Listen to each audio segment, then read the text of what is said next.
Jack Muldowney and his partner, Nora, were two young street buskers that tramped the fairs of Ireland many years ago. He played the fiddle and she was a beautiful singer, and they were a very popular couple. And this is their story.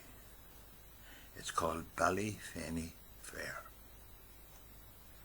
They found him crumpled on the street, a ragged, lifeless frame, and they swept him up like litter. No one knew his name.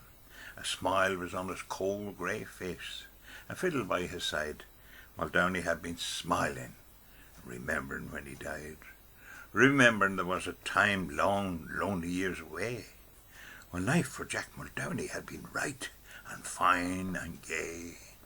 And Nora, of the angel face and tumbling raven hair, sang songs to his accompaniment at Ballyvaney Fair.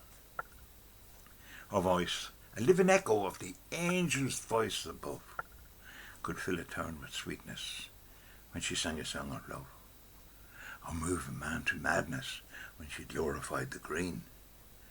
Jack was 20 summers then. She was 17. They walked the world together and they sang their own refrain, and he loved her with a wildness he would never know again.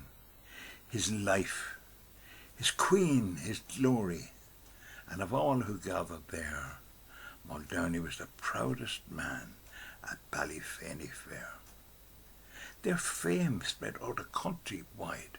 People came from far, from Killyroe, Millerstown, the Dale and Annagar. But Muldowney knew within him, though his fiddle he held dear, it was Nora's lovely singing all the people came to hear. And then one day a strange young man approached them where they stood. "Come with me to the city, and I'll make you rich," he said. They were speechless with excitement, but the stranger made it clear.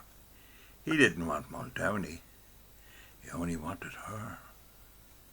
There was silence, and Muldowney, as he wiped away a tear, said, "Go with him, Nora, darling. 'Tisn't fair to keep you here." But she took Muldowney by the arm, and with him walked away. "I couldn't sing a note," she said, "and you not there to play." For many a day and many a year, at Ballyvaney Fair, Muldowney and his nightingale entranced the people there. But there's no lasting happiness in this poor lonely place, and sickness put the mark of death on Nora's angel face. She faded swiftly as a rose, and then in Avonmore they laid her in a cold, dark grave, to smile and sing no more. Muldowney wept his last goodbye. He couldn't speak for pain, and he bundled up the fiddle he would never play again.